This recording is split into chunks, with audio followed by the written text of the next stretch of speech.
The room was quiet, so quiet, Elizaphan could hear the faint tremble of his own breath. He sat alone at a low table, both hands wrapped around a clay cup he hadn't lifted in over an hour. He wasn't thirsty. He wasn't hungry. He was thinking too much. Elizaphan was a Levite, born into a family known for service, order, and dignity. His father had carried the sacred furnishings when Israel traveled through the wilderness. His uncles oversaw the tabernacle curtains and the holy things inside them. Service ran through his blood like a calling he never questioned. He still remembered the day his father first placed his hands on his shoulders and said, "A Levite's life is not his own. We carry what others cannot. We stand where others fear to stand."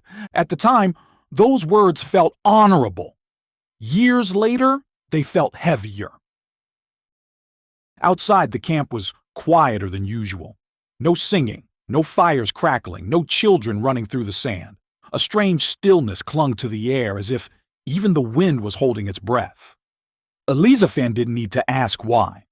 Rumors had traveled faster than daylight. Korah's challenge, Dathan, and Abiram's defiance, the shouting, the threats, the gathering crowd, and then the judgment, the earth opening, the fire falling, voices swallowed by the ground.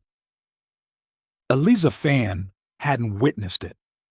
He had stayed back, tending to the morning duties assigned to his clan, but he had felt something tremble through the dust beneath his sandals.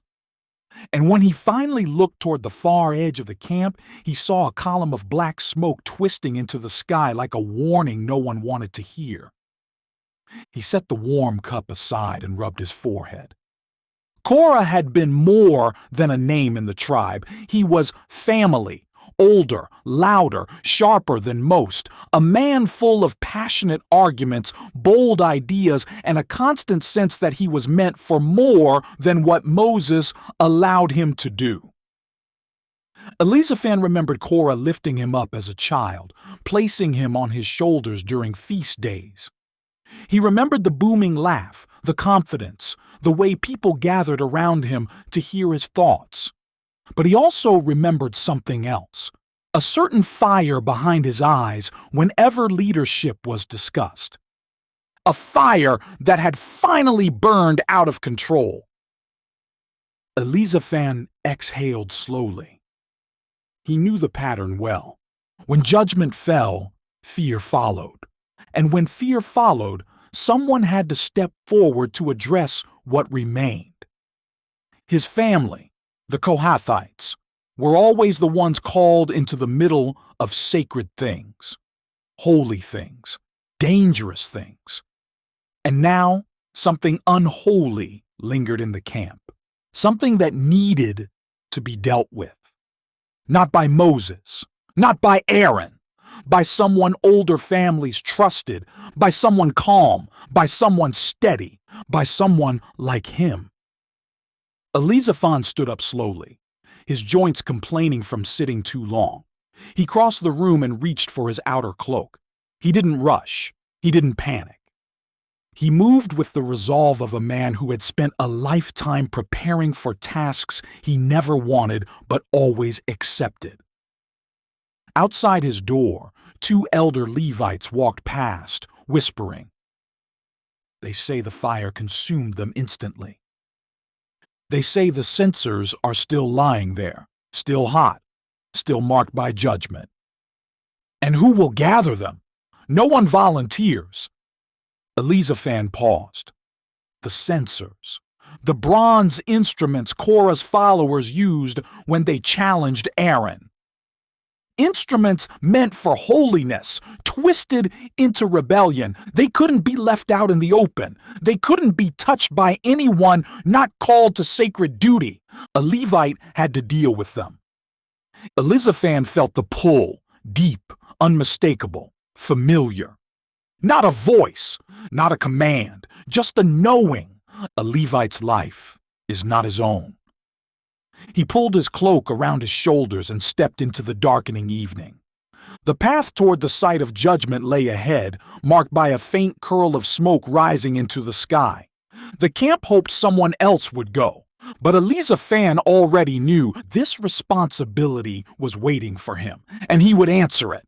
The path toward the far edge of the camp felt longer than usual, as if the ground itself resisted the idea of being walked tonight. Elizaphan moved slowly, not because he was afraid, but because each step felt heavy with the weight of what had happened. The air changed as he approached the site of judgment. It smelled scorched, dry, hollow, as though something deeper than flesh had been burned away. He rounded a cluster of tents and finally saw it. The ground was blackened in a wide, irregular shape, cracked and still warm from the fire that had surged out earlier. The soil was hardened, almost glass-like in some places, as if heat had licked it into stone. The nearest tents had been abandoned, their owners having fled in the chaos, leaving pottery, tools, and blankets scattered like they expected the earth to swallow them too. But the most unsettling sight was not the burn mark, it was the emptiness. No bodies, no debris, just ashes, and the sharp metallic shape of bronze censers lying where they fell, dozens of them. They gleamed faintly in the moonlight, oddly untouched by the flames that had consumed the men who carried them. Elizaphan approached slowly. It was strangely quiet here, the kind of quiet that felt intentional. Like judgment had carved out its own space and wanted to keep it undisturbed.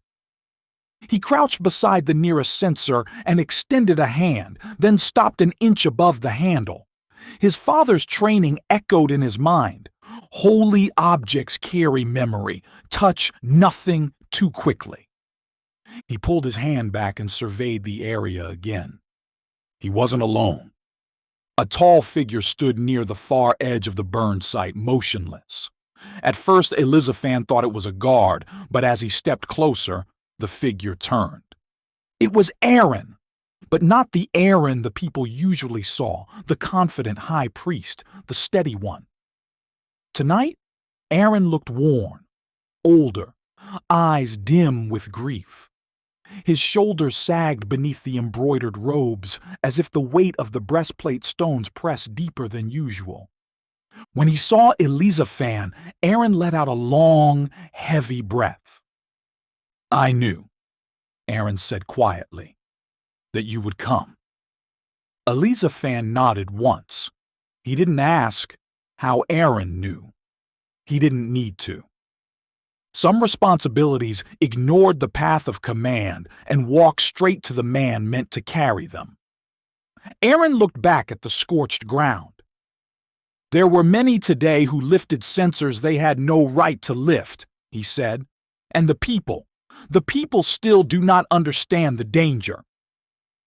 Elizaphan remained silent, waiting, not rushing Aaron, not filling the air. Aaron finally turned to him again. "There is a task that must be done. Moses and I agreed it should not fall on the priests." Elizaphan's chest tightened. He knew what Aaron meant before the words were spoken. "Gather the censers," Aaron said quietly. "Collect every one of them. They were presented before the Lord, even in rebellion, and now they are holy.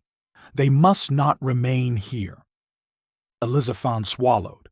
"And after they are gathered?" Aaron pointed toward the center of the burn site. "Bring them to Eleazar. He will hammer them into plates to cover the altar, so Israel remembers forever what happens when a man tries to take honor that is not his." Elizaphan inhaled slowly, letting the weight settle. He wasn't simply gathering metal, he was gathering memory, evidence of rebellion, evidence of mercy, evidence of judgment. This was the kind of responsibility no one volunteered for. Aaron stepped closer, lowering his voice. "Elizaphan, many here today were kin. I know this is not just duty for you." Elizaphan's jaw tightened. His eyes drifted toward the blackened earth again. "Kinship ends where rebellion begins," he said softly. Aaron studied him. "Does it? Or does grief simply grow heavier there?" Elizaphan didn't answer. He didn't trust his voice not to crack. After a long silence, Aaron placed a hand on his shoulder, lightly, respectfully. "The people are afraid," he said. "Moses is preparing to speak to them in the morning, but tonight they watch us. If you step into this place, if you perform this duty without hesitation, it will steady the camp." Elizaphan closed his eyes briefly, not to pray, not to gather courage, just to accept. When he opened them again, the decision was settled inside him. He stepped onto the scorched ground. The heat rose through his sandals. The air shimmered faintly around the bronze. This place was still alive with the remnant of divine fire. Aaron remained at the edge. Elizaphan was alone now. He reached for the first censer, not quickly, not fearfully, but with the dignity of a man who understood exactly what it meant to lift something touched by holiness and rebellion at the same time. His fingers closed around the handle. The bronze was warm, not burning, not dangerous, just warm, as if holding the echo of the men who once gripped it. Elizaphan tightened his jaw. "This," he whispered to himself, "is why a Levite stands where others fear to stand." And he lifted the censer. One of many. One of dozens. One of a task only he could carry. Behind him, Aaron watched in silence, relieved, but also grieving. The night around them remained still. But Elizaphan had broken the silence. The work had begun. Elizaphan worked slowly, methodically, as he lifted each censer from the scorched ground. The bronze clinked dully when he set them into a woven carrying basket. The sound echoed strangely, as if the burn site swallowed noise instead of releasing it. He kept his breathing steady. He kept his steps deliberate. But beneath his calm movements, something low and unsettled churned in his chest. These were not anonymous objects. He recognized 3 of them immediately. Korahs, Ons, Zyphons, men whose voices once filled feast days with laughter, men who had danced with their families at weddings, men who had stood at Sinai and vowed obedience. Now all that remained of them was the shape of the tools they misused. Elizaphan paused over one censer etched with a name he wished he didn't recognize. His throat tightened. The metal was warm against his palm, warm enough to shimmer in the moonlight. "Why did you do it?" he whispered. There was no answer, only the faint hiss of cooling earth. He stood there longer than he meant to, until a soft, shifting sound broke the silence. Elizaphan turned. Across the open space, beyond the blackened ground, people were watching. Not up close, not daring to approach. They stood beyond the boundary of safety, clusters of families, Levites, elders, even children peeking behind their parents' robes. Their expressions were tense, guarded. No one spoke. They were waiting, watching him, measuring something in him. He felt a strange pull in their stares, not admiration, not fear, expectation.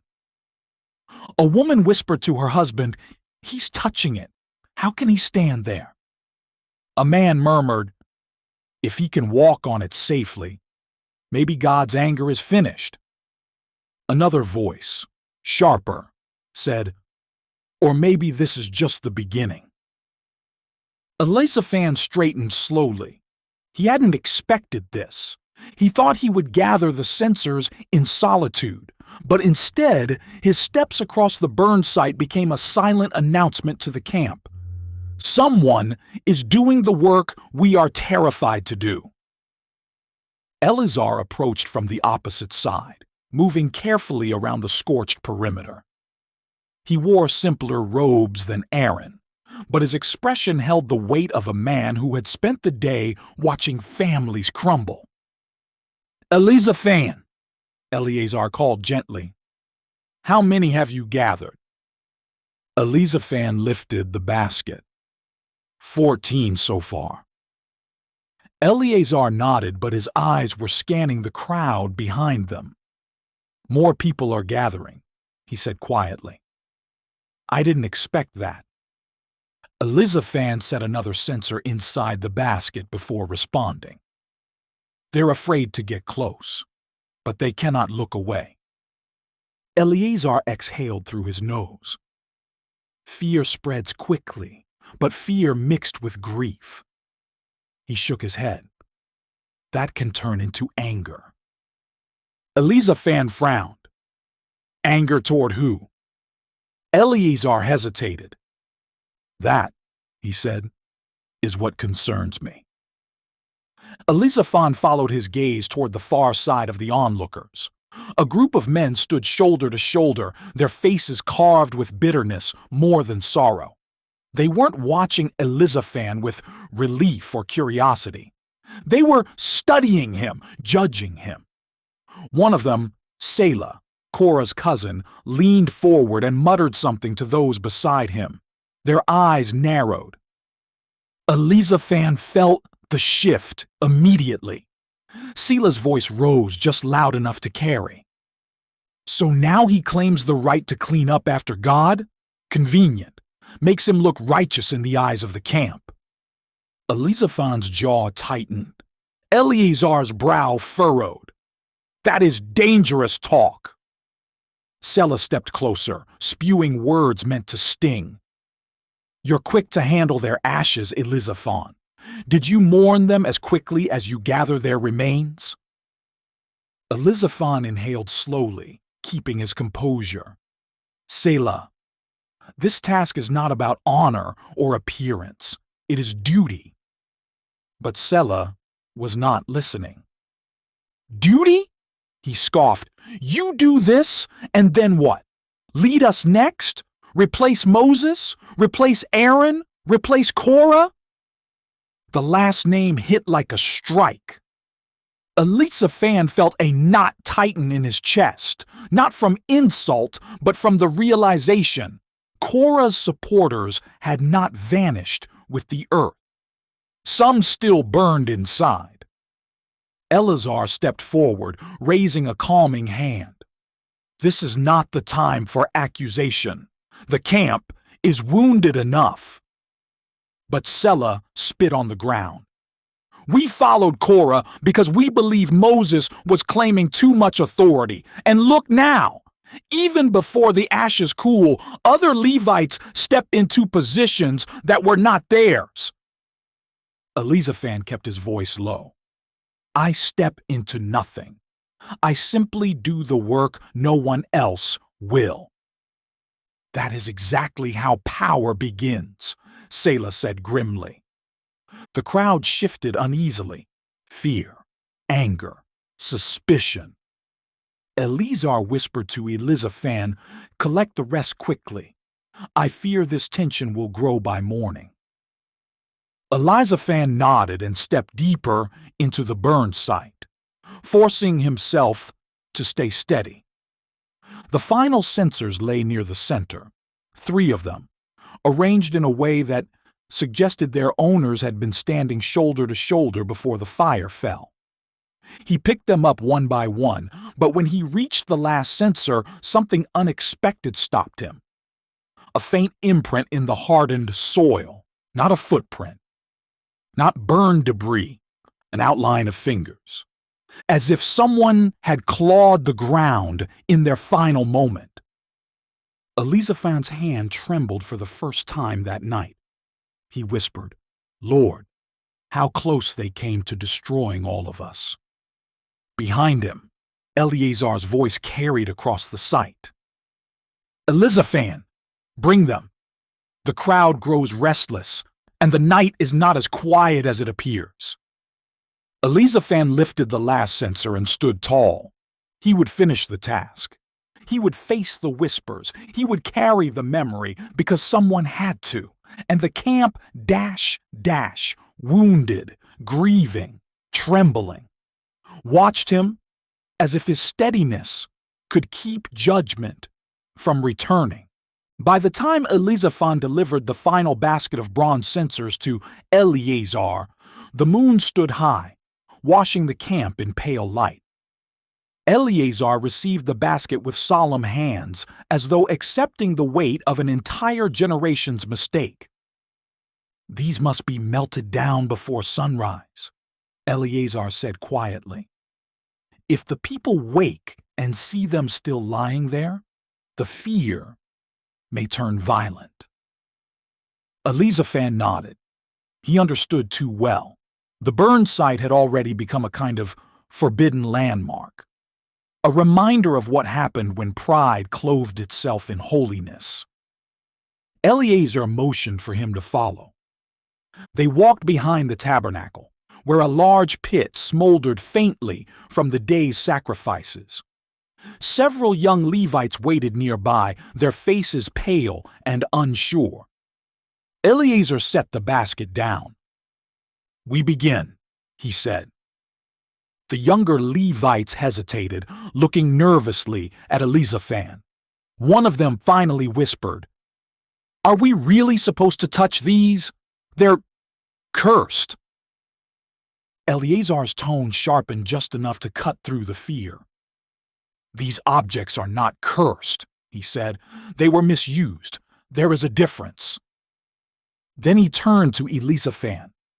"Will you show them?" Elizaphan did not speak. He simply stepped forward, reached into the basket, and picked up the first censer with steady hands. The younger Levites watched him closely. He held the censer over the pit until the bronze softened, then dropped it into the heat. The metal hissed and slumped, losing its shape as if yielding to a judgment that had already begun. One by one, they added more. The scent of heated bronze drifted across the tabernacle courtyard. As the censers melted, Eleazar leaned close to Elizaphan. "Moses plans to speak at dawn," he murmured. "The people are torn between fear and resentment. Some believe the judgment was righteous. Others believe it was too harsh." Elizaphan's jaw tightened. He already knew who led the second group. "But there is something else," Eleazar continued, lowering his voice even further. "Selah's group has begun speaking openly. They claim the judgment proved Moses is too powerful. They say someone else should oversee matters of death and holiness." Elizaphan stiffened. "Someone else?" Eleazar's eyes met his. "You." The single word struck harder than any blow. Elizaphan stepped back unintentionally. "Me? I have no desire." "Desire is not what they see," Eleazar interrupted. "They see a man who walks into fire, a man who remains calm when others tremble. They interpret that as a sign."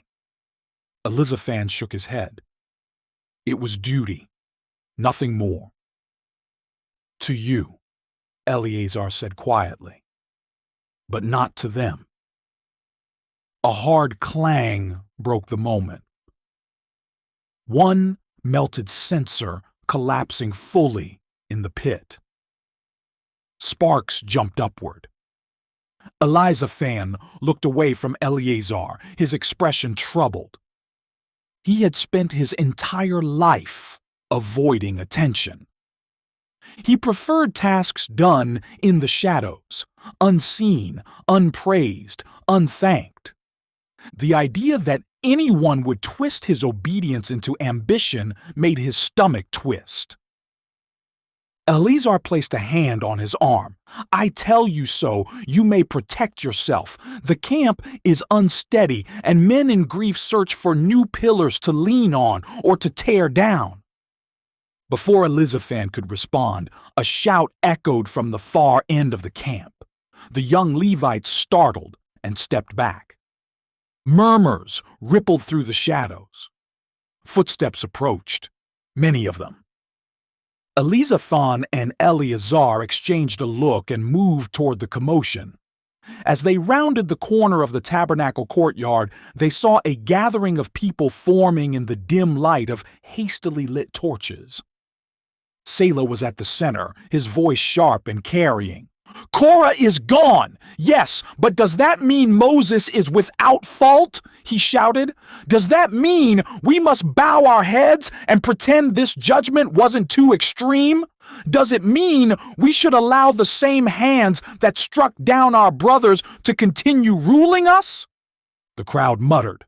Some cried. Some clenched their fists. None dared step away from the growing circle. Elizaphan scanned the faces. Confusion, rage, uncertainty. The camp was not ready to hear Moses speak, not yet. Selah threw his hand toward the tabernacle. "Are we children that need to be punished with fire? Are our questions rebellion? Are our concerns sin?"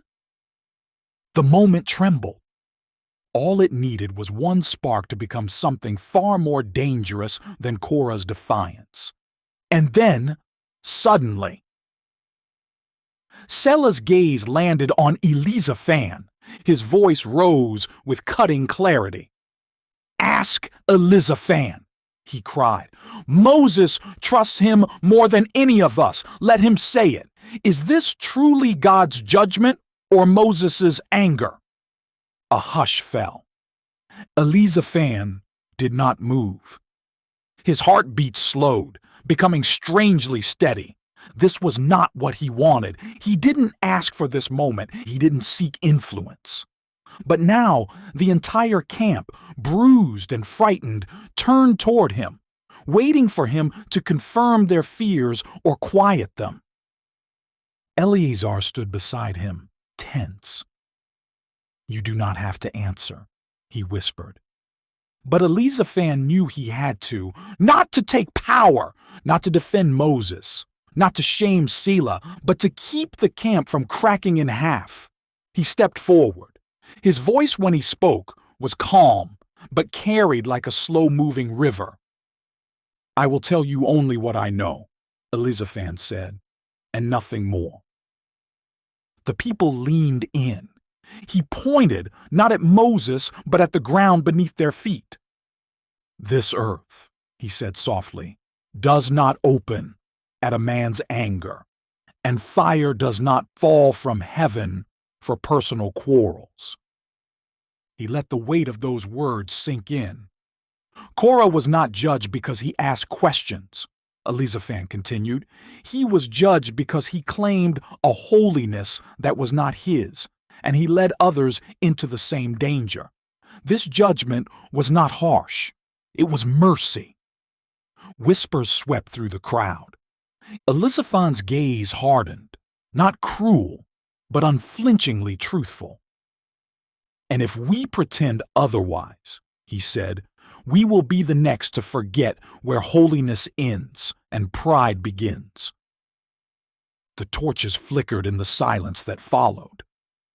Selah's jaw tightened with restrained fury, not because Elizaphan had shamed him, but because Elizaphan had spoken without trembling. The crowd shifted, more calm now, the sharp edge of unrest softened by reason instead of force. Eleazar exhaled quietly beside him. Elizaphan had not chosen leadership, but leadership had chosen him. Again, dawn came quietly, as though even the sun approached the camp with caution. The horizon glowed pale pink, washing over the tents in the tabernacle courtyard in a soft, hesitant light. Elizaphan had barely slept. After dispersing the crowd the night before, he stayed with Eleazar until the last censer melted completely. The bronze cooled into heavy, shapeless chunks, reminders of men who had reached too far. Now, those same chunks lay piled beside the altar, waiting to be reshaped into something that would warn future generations. Elizaphan stood near the courtyard entrance, watching as Eleazar hammered the first piece. Sparks flickered upward with each strike, disappearing into the early morning air. The sound of metal, striking metal, echoed through the camp. Slow, steady, rhythmic, not chaotic, not frightening, purposeful. Every strike felt like a heartbeat, every spark like a memory being sealed. People began to gather in the distance, drawn by the noise and the heaviness of mourning. They whispered among themselves, but the tone was different from the night before. Hushed, reverent, shaken. Moses stepped forward at last, leaning on his staff. His face showed the exhaustion of a man who carried not just leadership, but disappointment. He looked older than he had the day before, older even than the day before that. When Moses spoke, his voice was gentle but firm. "Israel," he said, "see this bronze. These plates will cover the altar as a sign to all who come after you, that holiness is not claimed by pride and that rebellion does not grant a man access to sacred fire." Eleazar hammered the metal again, another strike, another spark.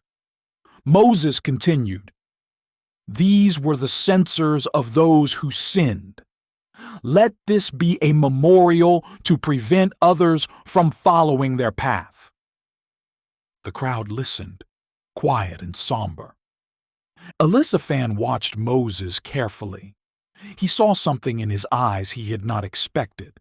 Sorrow, yes, but also a hint of something else. Relief.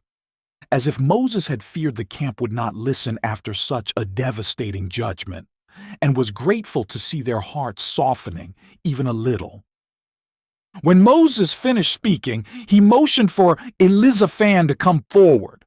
A ripple went through the crowd. Elizaphan hesitated. He was not accustomed to standing beside leaders in front of the camp, but Moses waited patiently. And Eleazar looked up from his hammering and nodded to him. Elizaphan stepped forward, unsure what Moses intended. Moses lowered his voice so only Elizaphan could hear.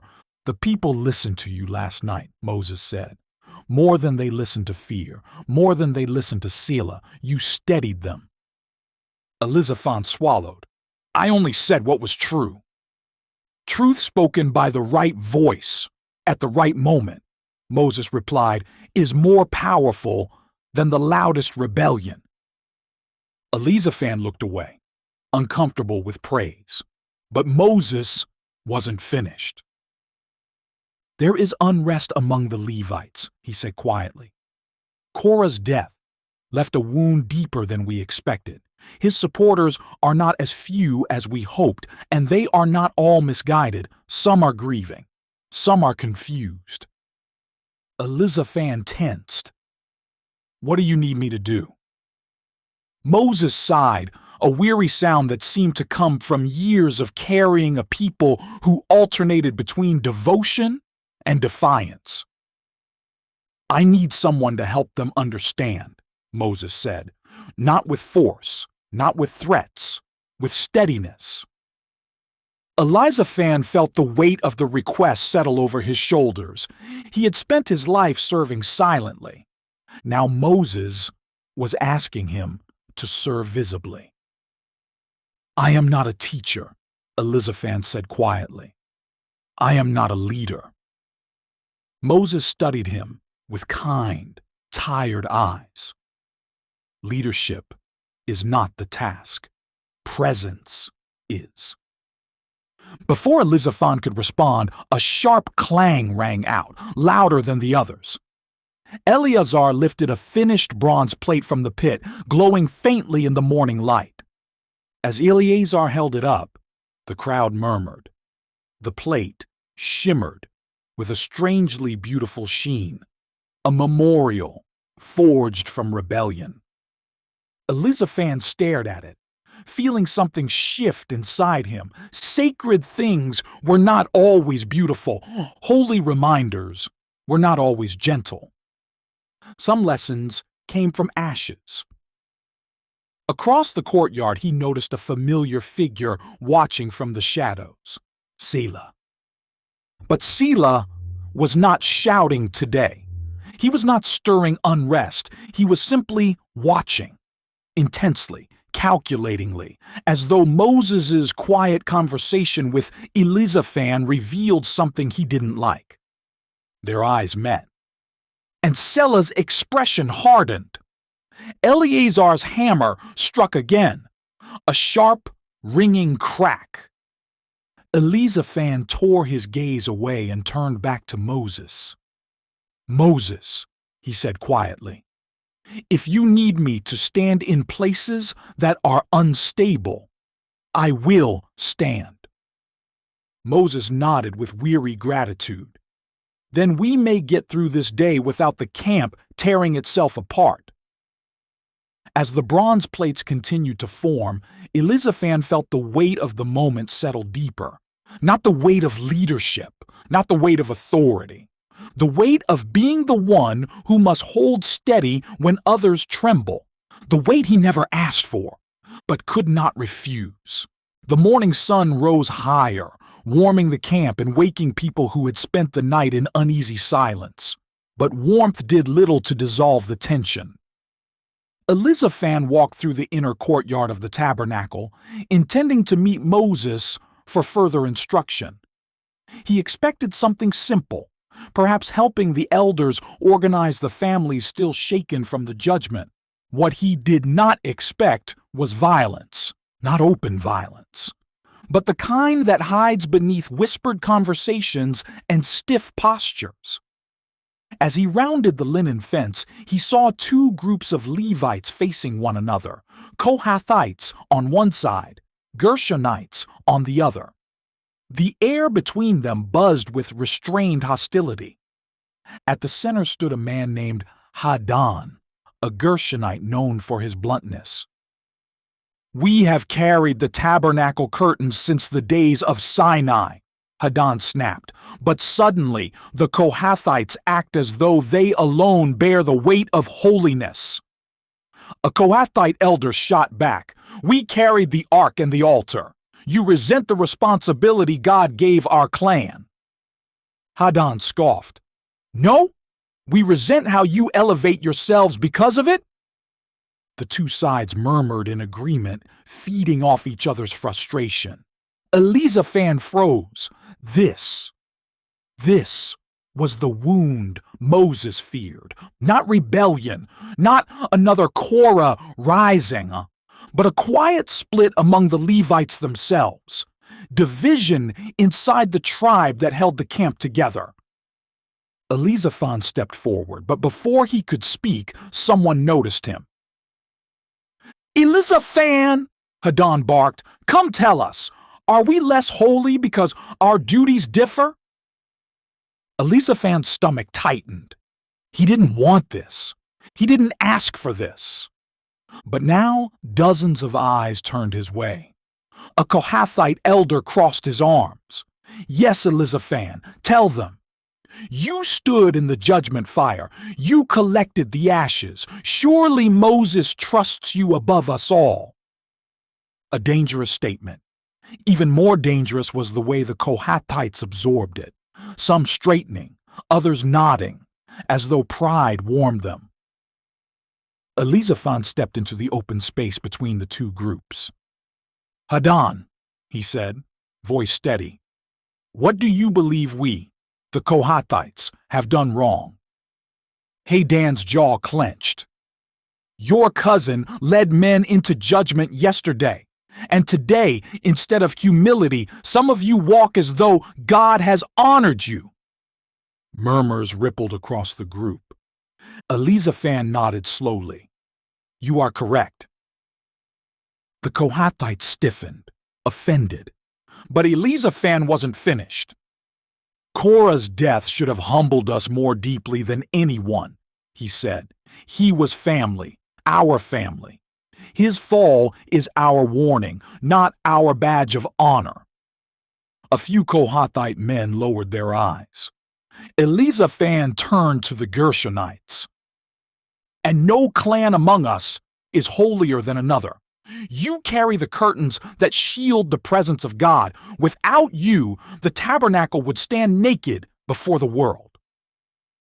Haddan's harsh expression softened, just slightly. Elizaphan ended with a quiet truth. If one clan lifts itself above another, we become no better than the ones consumed yesterday. The words hung in the air, sharp and humbling. Slowly, the tension began to break. Not fully, but enough for the murmurs to soften. Haddan sighed. Perhaps I spoke too quickly. And we, the Kohathite elder said reluctantly, may have walked too proudly. The two men didn't embrace or shake hands. Not yet. But they did step back from each other, breaking the invisible line forming between their clans. It was enough. Elizaphan exhaled quietly, but before he could walk away, another voice called out, a voice he now recognized instantly, Selah. He leaned casually against a tent pole, arms crossed, watching the scene unfold with a faint, unsettling smile. Well spoken, Elizaphan, Selah said. A man who calms both sides is a man the people will follow. Elizaphan stiffened. I don't want anyone to follow me. Selah tilted his head. You might not want it, cousin, but some will. People gravitate to steadiness. His tone was smooth, too smooth. Compliment wrapped in manipulation. Elizaphan held his ground. I serve Moses. I serve Aaron. I serve God. Nothing more. Selah's smile widened, amused. Then you should keep your voice softer, he said. Men with steady voices accidentally become leaders. Something cold knotted in Elizaphan's stomach. Behind Selah stood a small group of men, silent, watchful, too attentive. Not troublemakers. Yet. But drawn to Selah, the way dry branches draw sparks. Selah lowered his voice to a silky, dangerous register. Moses is aging, he said. Aaron, too. Someone will fill the silence after them. Why not you? Elizaphan took a step forward, eyes hardening. Because ambition has already claimed too many lives. Selah's smile vanished. The two men stood in a quiet standoff. Selah, probing for weakness. Elizaphan refusing to give him any ground. Eleazar appeared suddenly from behind the tabernacle. Elizaphan, he called, Moses wants you. Elizaphan turned to follow, grateful for the interruption. But before he stepped away, Selah spoke one last time, soft, venomous, calculated. Careful, cousin, he murmured. When men admire you, they also watch for cracks.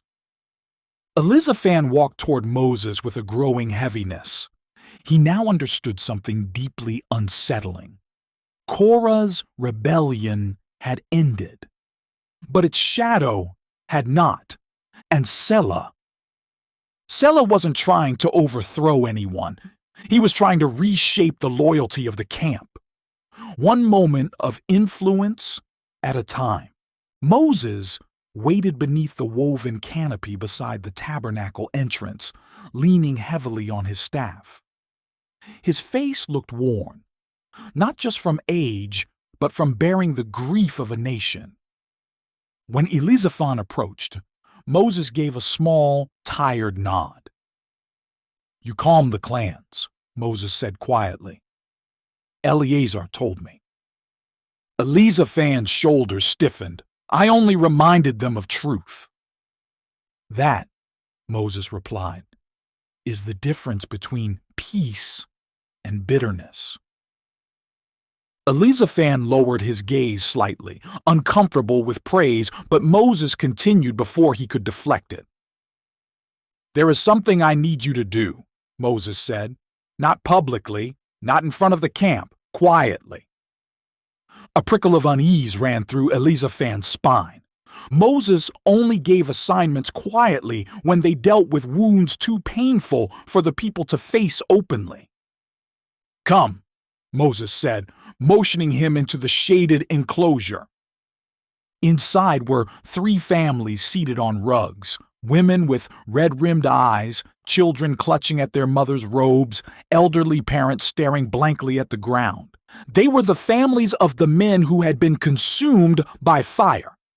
Elizaphan froze. He knew some of them by name. He had shared meals with 2.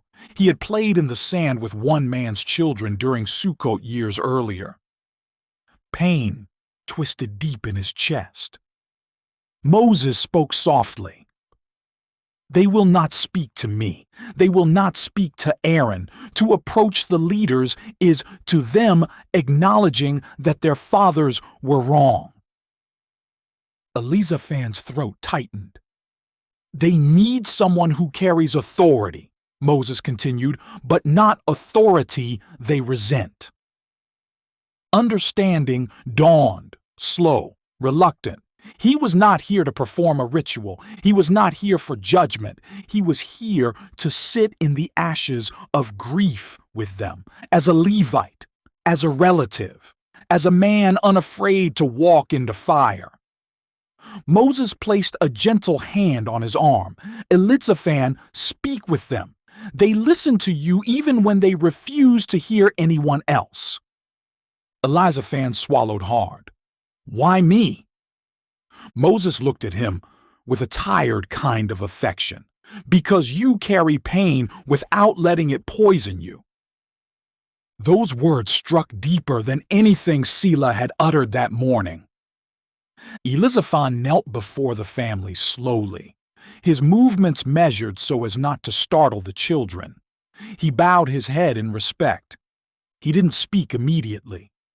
Silence, he knew, was sometimes a softer cloth than words. After several moments, a widow lifted her eyes toward him. Her voice trembled. Why did this happen? Elizaphan inhaled, steadying himself. He searched for words, not sharp, not doctrinal, not defensive. I don't know every reason, he began, but I know this. Your husband stood before God with boldness that became dangerous. A few faces tightened, but no one interrupted. And yet, Elizaphan added softly, I also know they loved their families. They loved Israel. Their failure does not erase their humanity. The widow's lips quivered. Tears escaped silently down her cheeks. Elizaphan continued, what happened is a warning. Not a sentence against you. God does not punish children for their father's pride. That is not his way. A murmur spread through the small group. Relief, disbelief, grief, all tangled together. Elizaphan's voice softened further. You are still part of Israel. You are not cursed. You are not cast out. You will not be forgotten. A boy, perhaps 8 years old, edged closer to him. Will my father's name be erased? Elizaphan's heart twisted. No, he whispered. His name was written long before his mistake. God does not erase names. He redeems them. The boy nodded, wiping his face with his sleeve. The atmosphere shifted, slightly, but undeniably. The family's breathing eased, their shoulders loosened, their grief softened by understanding instead of shame. Moses watched quietly from the shadows, exhaling as though he'd been holding his breath for hours. When the families finally rose to leave, one of the eldest women paused in front of Elizaphan. Her eyes were heavy with sorrow, but no longer clouded with accusation. "You spoke gently," she said. "My sons will listen to a man like you." Elizaphan bowed his head in respect. As the families dispersed, Moses approached. "You did well," Moses said. "You brought peace to hearts that would have hardened." Elizaphan didn't feel triumphant. He felt the weight of carrying others' sorrow settle onto him like a mantle. Moses lowered his voice. "You must be careful." Elizaphan looked up sharply. "Careful of what?" Moses hesitated. "People trust you," he said slowly. "But trust can turn into expectation, and expectation into pressure." Elizaphan frowned. "I don't seek authority." "That," Moses said, "is exactly why people begin giving it." Before Elizaphan could answer, footsteps approached. Eleazar appeared, his expression troubled. "Moses, Elizaphan, you should know something." Elizaphan's breath stilled. "What is it?" Moses asked. Eleazar's tone was grave. Selah gathered men again. Not many, not loudly, but quietly. He's not calling for rebellion. He's planting seeds. A chill crawled through Elizaphan's spine. "What kind of seeds?" Moses asked. Eleazar looked at Elizaphan directly, meaningfully. "He says," Eleazar answered, "that when Moses and Aaron are gone, Elizaphan should lead the people." The words dropped like stones. Moses' eyes widened, not in anger, but in sorrow. Elizaphan felt cold down to his bones. He had comforted grieving families. He had calmed clan tension. He had stood in the ashes without trembling. And Selah had twisted those actions into something Elizaphan never intended. Moses touched Elizaphan's shoulder gently. "This," he whispered, "is how division begins." Elizaphan felt something stir inside him, not fear, not pride, something deeper. A realization Korah's fire did not end the danger. It merely revealed where the cracks already were. Elizaphan walked away from Moses and Eleazar with a heaviness he could not shake. Leadership? Influence? Authority? These were not words he allowed near his name. They belonged to prophets, priests, elders, men called openly by God. Not to a man who spent most of his life carrying holy objects in silence, but Selah had spoken them, and worse, others were listening. The camp bustled softly as evening approached. Women prepared meals, children played quietly, men mended ropes and sharpened tools. Life was returning, but under the surface something subtle and uneasy pulsed, like a bruise that hadn't finished forming. Elizaphan's steps took him toward the edge of the camp, not by intention, but by instinct. His thoughts were tangled. His heart felt divided. How could people twist his actions so easily? How could duty become ambition in the eyes of others? How could grief turn into political opportunity? He needed clarity. And the only way to find it was to face the man planting the seeds, Selah. Elizaphan followed the path toward the outer tents of the Kohathite clan. The sun dipped low, turning the horizon amber. Voices murmured behind tent flaps, fear, suspicion, quiet arguments. He felt them all in the air like static. He reached Selah's tent just as the man himself stepped out, calm, self-assured, moving like someone already rehearsing his authority. When Selah noticed Elizaphan, his smile was immediate and smooth. Elizaphan, he said warmly, I was hoping you'd come. Elizaphan didn't return the smile. We need to speak. Selah gestured casually to a large flat stone near the tent. Sit, cousin. I'd rather stand. Then stand, Selah replied easily, folding his arms.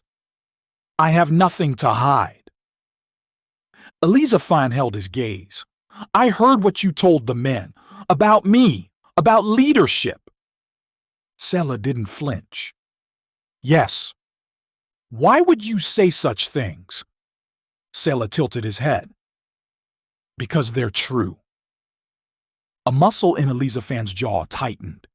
You twist my actions into ambition. I don't twist anything, Selah said, voice soft. I observe. When the rebellion shook the camp, you were steady. When families mourned, you comforted them. When the clans quarreled, you calmed them. People follow men they trust. Elizaphan stepped closer. No one should follow me. Selah chuckled. That isn't your choice.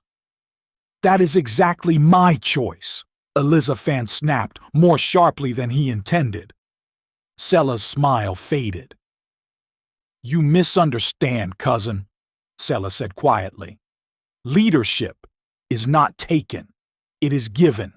And whether you want it or not, the camp is giving it to you. Elizaphan breathed hard through his nose. And what is it you want, Selah? A new leader? A new hierarchy? Another Korah? Selah's eyes flashed with something dangerous. Not rage, but contempt. Do not speak his name as if you understood him, Selah said. Korah only wanted what was fair. Korah wanted what wasn't his, Elizaphan said firmly, and he destroyed himself pursuing it. Selah stepped forward, voice low and sharp. Korah was not consumed by pride. He was consumed by Moses' favoritism. Elizaphan stiffened. He had expected defiance, not accusation. Selah pressed on. You think the people trust Moses? No, they fear him. And fear is not trust, but you... He pointed at Elizaphan's chest. The people lean towards you, because you do what Moses cannot. Elizaphan clenched his fists. And what is that? You listen, Selah said simply. You feel their grief.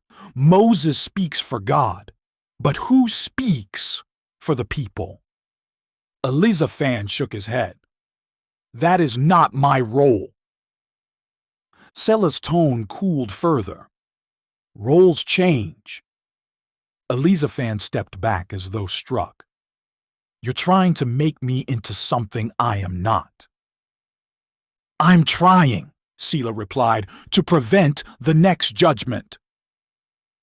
The word stunned Elizaphan. Selah's voice softened into a tone almost pitiable. Korah opposed Moses because he saw the camp drifting toward a world where one man holds too much power. I loved him for that, and I will not let his name drown in shame. Elizaphan felt heat rising in his chest, anger, grief, confusion. You honor him by spreading division? Elizaphan demanded. I honor him, Selah said, by making sure another Korah is never needed. The people want a voice they can trust, someone calm, steady, righteous. His eyes bored into Elizaphan. They want you. The words hung between them like a snare. Elizaphan exhaled slowly. You think you see me clearly, Selah, but you see only what you want to see. I am not a leader. I am not a prophet. I am not Moses. I am a man who carries burdens others don't want. Selah stepped back, studying him with a mixture of admiration and disappointment. That, Selah murmured, is why they will follow you. Before Elizaphan could answer, a voice called from behind the tents. Elizaphan! It was Eleazar. He approached quickly, expression tense. "Moses needs you," Eleazar said. "Now." Elizaphan tore his eyes away from Sulla. "What's happened?" he asked. Eleazar hesitated, then spoke gravely. "The people are gathering, not in anger." He glanced toward the center of camp. "In fear." Elizaphan exchanged one last look with Selah. Selah's smile had returned, small, satisfied, unreadable. Fear, and Selah, whispering influence. Elizaphan felt dread settle in his chest. Whatever waited for him next. The camp wasn't done unraveling. Eleazar led Elizaphan quickly through the rows of tents toward the center of the camp. Even before they arrived, Elizaphan could hear it. Not shouting, not fighting. Something far more unsettling, weeping, panicked, murmuring. A thick rising murmur that sounded like a nation trembling. When they reached the outer courtyard of the Tabernacle, Elizaphan's stomach clenched. People were gathering in waves, hundreds, then more, faces pale, eyes wide with fear, mothers clutching children, men shouting for answers that had none. Moses and Aaron stood on the steps of the tabernacle trying to speak, but the noise drowned their voices. "They say God is angry with us," Eleazar murmured. "They say judgment is spreading." Elizaphan's pulse quickened. Why would they fear that now? Eleazar swallowed. Because something has begun spreading. Before Elizaphan could ask, a woman stumbled toward them, clutching her chest. My son, he cannot breathe!" she sobbed. Behind her, a young boy collapsed to his knees, gasping, his skin unusually flushed. Another man nearby sank to the ground, trembling, his limbs rigid with fever. Panic rippled outward as more people cried out for help. Elizaphan stared, heart pounding. What is happening? "Moses believes," Eleazar whispered tightly, "that the people's grumbling has unleashed a plague." A chill swept through Elizaphan. This was no riot. This was divine judgment in silent, invisible form. "People think Moses did this," Eleazar added desperately.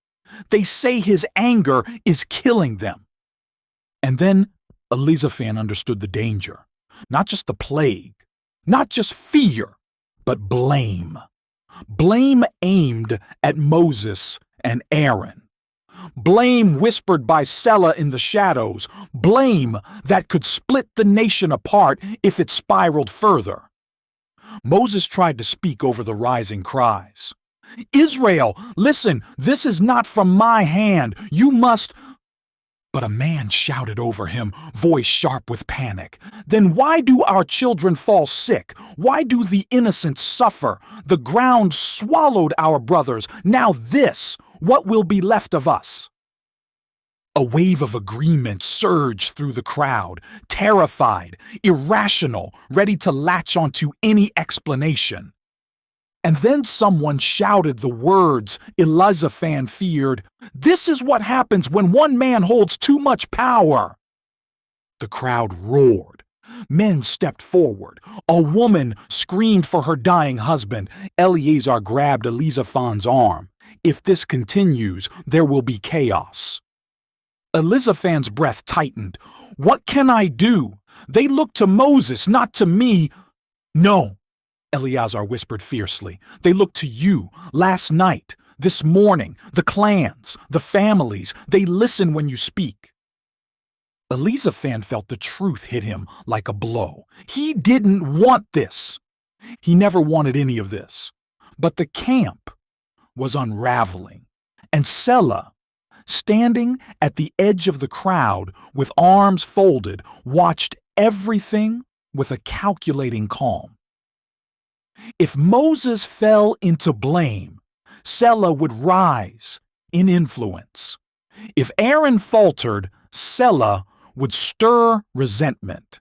If fear continued, Selah would feed it. Elizaphan could almost feel the threads pulling: fear, misinformation, grief, blame, whispers, doubt, and the camp teetered on the edge. Elizaphan stepped forward before he had time to decide. His body moved on instinct, on duty, on something deeper than desire.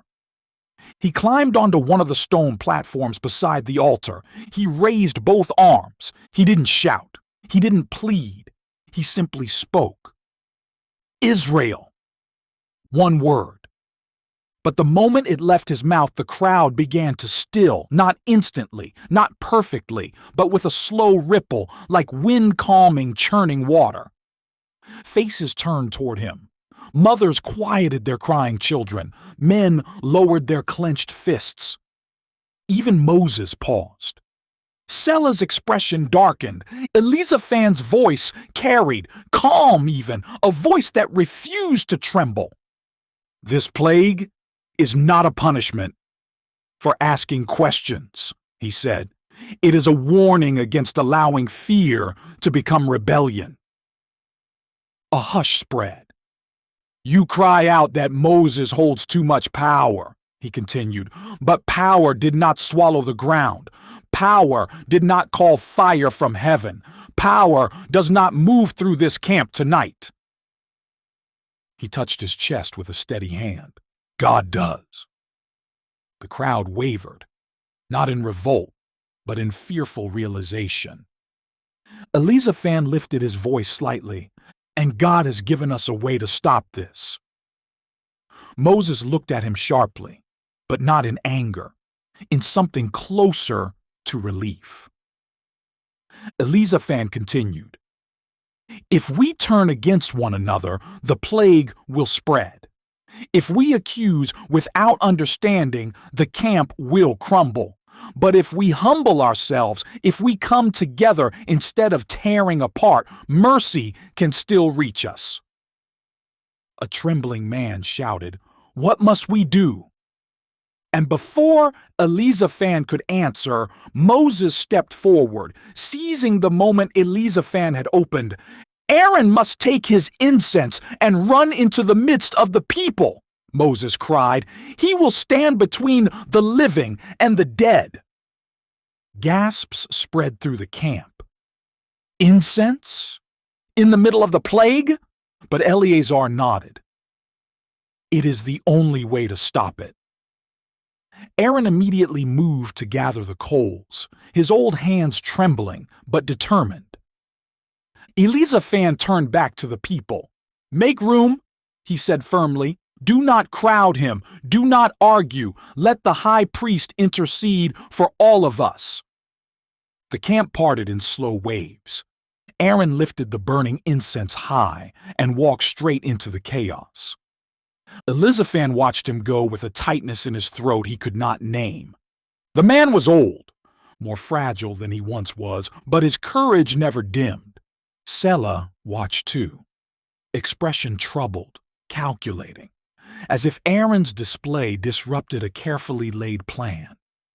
As Aaron disappeared into the sea of suffering, Elizaphan felt Eleazar step beside him. You did it, Eleazar whispered. I only spoke, Elizaphan replied. But sometimes, Eleazar said, speaking is standing between the living and the dead. Elizaphan didn't respond. He could barely breathe, because for the first time, he understood. The camp no longer saw him as a man who carried holy objects. They saw him as a man who carried them, their fears, their questions, their grief. And once people place their weight on a man, he cannot easily step away, even if he never wanted to carry them at all.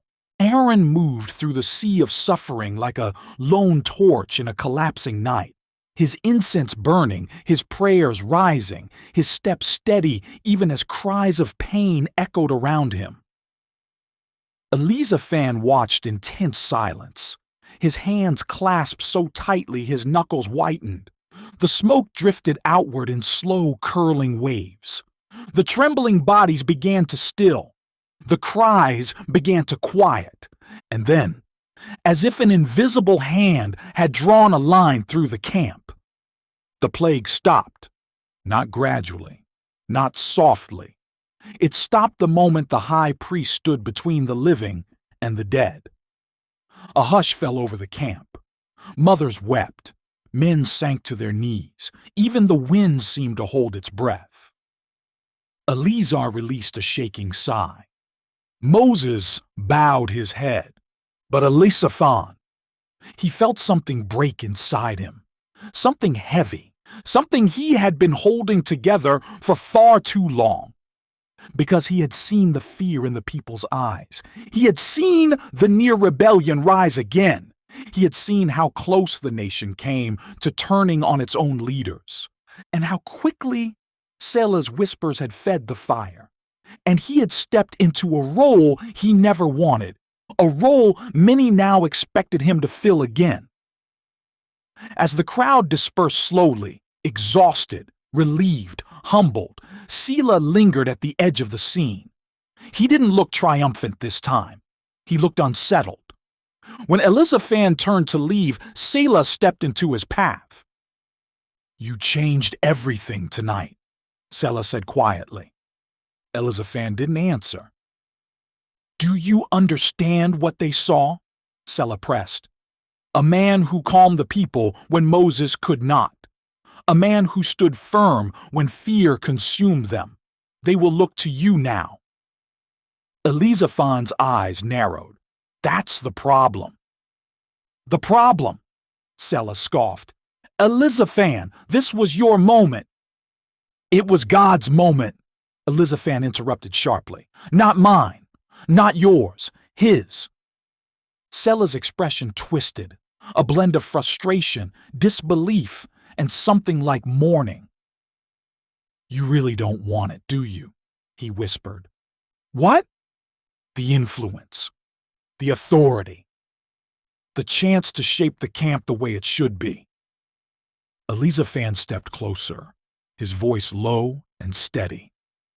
"I don't want to shape a camp. I want to serve it." Selah shook his head. "That humility will cost you everything." Elizaphan breathed deeply. "Better humility than pride that destroys." Selah flinched, just slightly. For a moment, he looked like a man who had lost a brother all over again. Then he stepped aside. Elizaphan walked past him without another word. Later, that night, the camp was finally still. Families rested inside their tents. Aaron sat near the tabernacle entrance, breathing slow, steady breaths. Moses waited beside him, weary but peaceful. When Elizaphan approached, Moses looked up. "You carried the camp tonight," Moses said softly. "I only spoke," Elizaphan murmured. Moses gave a small, knowing smile. "Do you think words carry no weight? Sometimes a single sentence keeps a people from tearing themselves apart." Elizaphan lowered his gaze. "I didn't want their eyes on me." "I know," Moses said gently. "But God uses men who do not hunger for power. He always has. He always will." Elizaphan hesitated. "Is this what you think I'm meant to be?" Moses studied him in silence for a long moment. "Long ago," Moses said, "your father came to me trembling. He feared you would grow up quiet and overlooked. He worried you would never find your voice." Elizaphan blinked in surprise. "My father said that?" Moses nodded. "But I told him something he never forgot," Moses continued. "Some men shout to be heard, but others Others carry such stillness in them that when they finally speak, nations listen. Elizaphan felt something shift inside him. A truth he had never considered, a weight he had never welcomed, a calling he had never imagined. "What am I to do with that?" Elizaphan whispered. Moses placed a hand on his shoulder. "You must decide," Moses said simply. "You cannot control who listens to you, but you can choose what you speak and why." Elizaphan closed his eyes for a moment, letting the words settle like cool water over a fevered mind. When he opened them, the stars above the camp glowed with unusual clarity. The walk home. He walked back to his tent alone, not in isolation, not in fear, but in deep, quiet understanding. He could not stop people from seeing strength in him. He could not stop families from gathering around him. He could not prevent influence from forming where trust had been planted, but he could choose what kind of man he would be. Not a Moses, not a Korah, not a Selah, but Elizaphan, a man who carried what others could not. A man who stood where others feared to stand. A man who spoke only when silence became dangerous. When he reached his tent, he paused and looked back toward the distant glow of the tabernacle. His father's words echoed again. A Levite's life is not his own. For the first time, Elizaphan understood that truth, not as a burden, but as a path. A path he would walk with humility. A path he would walk with courage, a path he would walk with God. And as he stepped inside and closed the tent flap behind him, a final thought settled quietly, firmly, unmistakably in his heart. Some men carry holiness, some men carry people, but the rarest men, the ones God chooses, carry both. Elizaphan drew a steady breath. His story had only just begun.